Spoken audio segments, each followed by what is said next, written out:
હાલો દોસ્તો, સ્વાગત છે ફરી તમારા બધાનું મારા એક ઓર નવા વિડીયોમાં। આજ તમને એક એવી જગ્યાના દર્શન કરાવવાનો છે જે આવતા જ એટલો બધો આનંદ મળે છે એની કોઈ વાત પૂછવામાં। એ જગ્યા છે હનુમાનગાળા। અને આ જગ્યાએ કઈ રીતે પહોંચવું, આ જગ્યાએ ક્યારે આવવું એ પણ હું તમને વિડીયોમાં બતાવવાનો છે। એટલે વિડીયોમાં શેર સુધી બનાવી રહેજો અને વિડીયોને લાઇક, શેર અને ચેનલને સબસ્ક્રાઈબ કરી લેજો।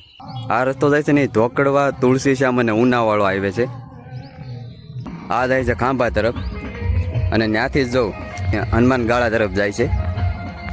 જો અહીં બોર્ડ આવે છે, અહીંથી 5 કિલોમીટર દૂર છે।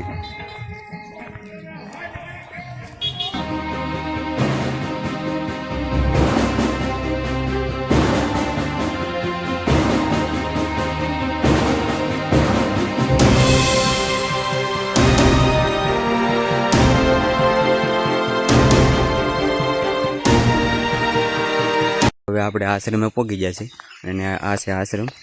જો કે જે કાંઈ પણ તમે વાહન લાવો છો એ અહીં સુધી આશ્રમ સુધી વયું આવે છે। આ રસ્તેથી આપણે આવ્યા અને જો અહીંયા બધા એના વાહનો જે કાંઈ હતા એ અહીંયા પાર્કિંગ કરી ને પછી અમે આગળ હનુમાન દાદાની જગ્યા છે। હાલો હમણાં તમને બતાવું છું, પહેલાં જગ્યા જોઈ લો। આ બધું પાર્કિંગ છે અને અહીંયા આશ્રમ છે।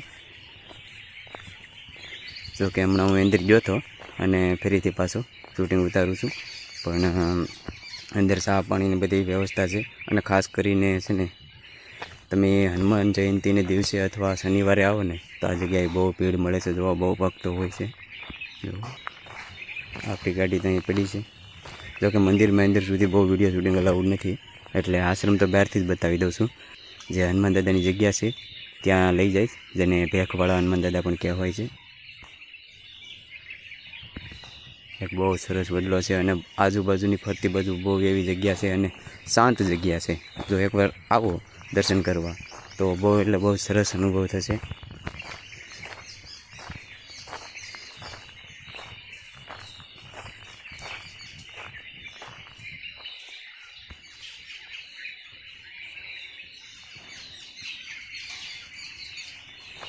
તો આ જગ્યા છે ને મંદિરની પાછળની જગ્યા છે અને મારા અંદાજ પ્રમાણે આ જગ્યાએ કંઈક ખાવાનું ને એવું બનાવતા હે। જો કે કાંઈ માનતા ને એવું કાંઈ હોય અને લોકો આવે તો જો અહીં ચૂલા હોતી છે। જો આ જગ્યાએ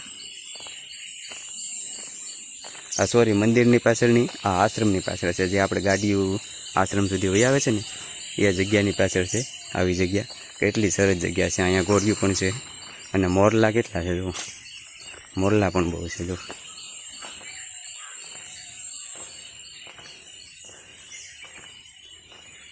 બહુ એટલે બહુ સરસ સુંદર અને એકદમ શાંતિવાળી જગ્યા આપણને તમને બતાવી છે વિડીયોમાં।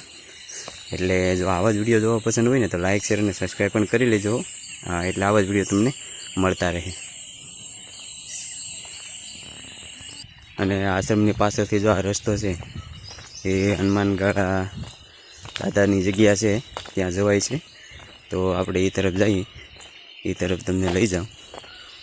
પાણી બાણીની વ્યવસ્થા બહુ એટલે બહુ સરસ છે। જો ને દર શનિવારે અહીંયા બહુ એટલે બહુ માણસો આવે છે, ભક્તો આવે છે દર્શન કરવા। તો આપણે અહીંથી જવાનું છે દાદાના દર્શન કરવા।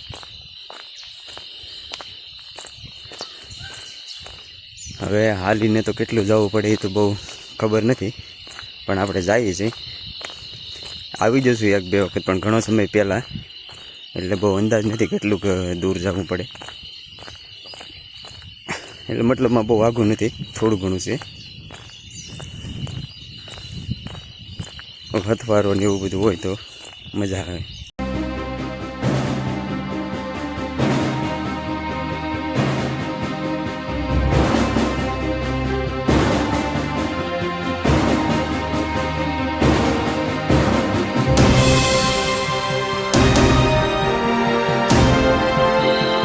મિત્રો આ જગ્યા છે ને બહુ એટલે બહુ જૂની છે।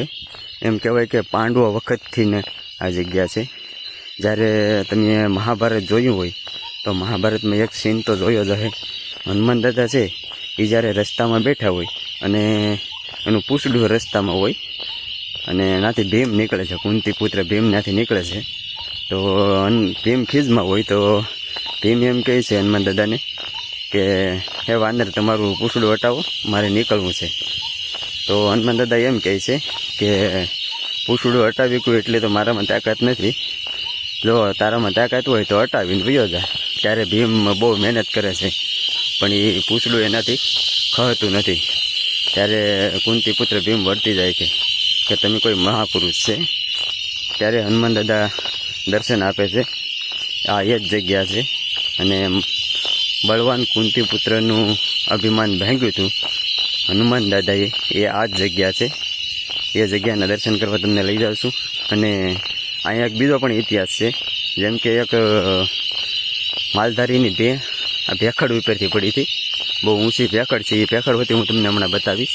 એ ભેખડ ઉપરથી પડી તો માલધારીએ હનુમાન દાદાની પ્રાર્થના કરી. તો માલધારી જ્યારે નીચે આવ્યા જોવા કે ભેખડ ઉપરથી પડીશ તો બેના સજીવન હતી એમ, ના સરતી હતી એમ. આવો ઇતિહાસ છે આ જગ્યાનો. એ જગ્યા ઉપર આપણે જઈએ છીએ. તો વિડીયોમાં સેટ સુધી બનાવી રહેજો. વિડીયોમાં તમને મજા જ આવવાની છે. કારણ કે આવો રસ્તો છે. જોકે આશ્રમ સુધી એ ગાડી વહી આવે છે પણ આ થોડું ઘણું આપણે હાલવું પડે છે.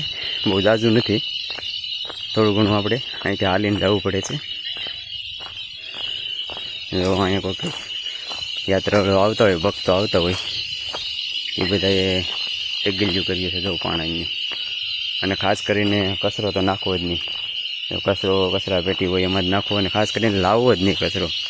તમને દેખાય આ જગ્યાએ ક્યાંય પણ ત્યાં કચરો દેખાય નથી દેખાતો. એટલે કોઈ પણ વસ્તુ એવી લાવવી નહીં, જેમ કે પ્લાસ્ટિક ને બોટલો ને એવી કોઈ વસ્તુ લાવવી નહીં. બસ હવે આપણે હનુમાન દાદાની જગ્યા પાસે પહોંચી ગયા છે. બસ અહીંયા જ બાજુમાં ખાલી ભેખડ જોઉં તમે. હા, એટલી ઊંચી ભેખડું જોઉં તમે, કેટલી ઊંચી ભેખડું છે. આજુબાજુનો નજારો તો જો આ જગ્યા પાસે. આ જગ્યાનું વ્યૂ છે ને ચોમાસામાં બહુ એટલે બહુ જોરદાર જોવા મળે છે. જો ચોમાસાના સમયમાં તમે આવો ને તો આ બધી જગ્યાએ પાણી ને આ બધું લીલું સમ હોય ને એ જોવાનો અનુભવ કંઈક અલગ જ છે. તો એકવાર ચોમાસામાં જરૂર આવજો. જોકે ચોમાસામાં થોડીક રસ્તામાં તકલીફ પડે છે, કેમ કે રસ્તામાં ગારો થઈ જાય છે. પણ આ જગ્યાનો અનુભવ કરવો હોય ને તો ચોમાસામાં આવવાનું. એ છે ને કાળ ભૈરવ દાદાની જગ્યા છે. અને જ્યારે આપણે દાદાના દર્શન કરવા જતા હોય, હનુમાન દાદા ભેખવાળા દાદાના દર્શન કરવા જતા હોય ને, ત્યાં આ પથ્થર આવે છે. ત્યાં લોકો ભક્તો જે આવે છે ને એ આ સિક્કા ને એવું ચોંટાડે છે.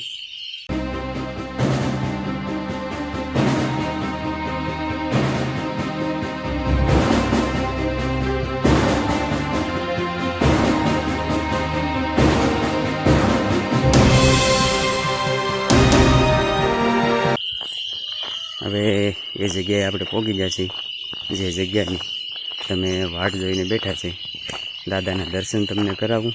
જગ્યાએ ચોમાસામાં આ જગ્યાનું વ્યૂ કંઈક અલગ જ જોવા મળશે. તમે જો ખાલી ભેખડો કેવી છે, જો ઉપર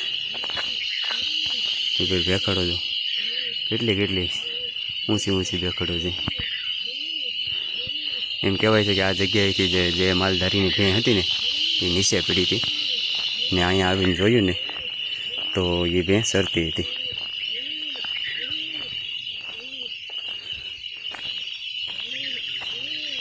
જગ્યા જો ખાલી.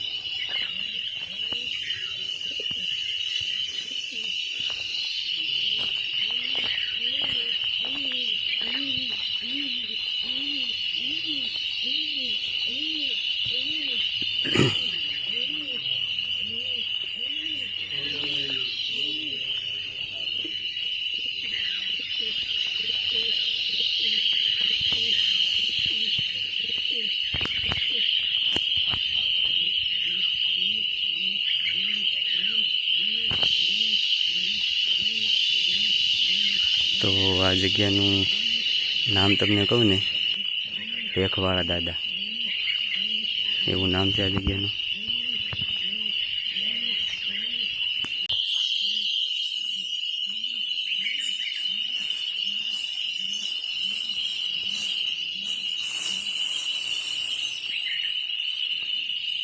અને મિત્રો, આ જગ્યાએ જે આપણે મૂર્તિ જોઈ ને દાદાની, એ મૂર્તિનો ઇતિહાસ એવો છે કે આ મૂર્તિ છે ને કોઈ કોતરકામ કરીને મૂકવામાં આવી એવું નથી. આ મૂર્તિ છે ને દાદાની એ સ્વયં અહીંયા હતી, સ્વયં અહીંયા પ્રગટ થયેલા છે. અને આ મૂર્તિમાં કોઈ પણ જાતનું કોતરકામ કરવામાં આવ્યું નથી. એ જેવી છે ને એવી જ મૂર્તિ છે અને એવી જ અહીંયા પ્રગટ થયેલી હતી. સ્વયંભૂ પ્રગટ થયેલી મૂર્તિ છે દાદાની.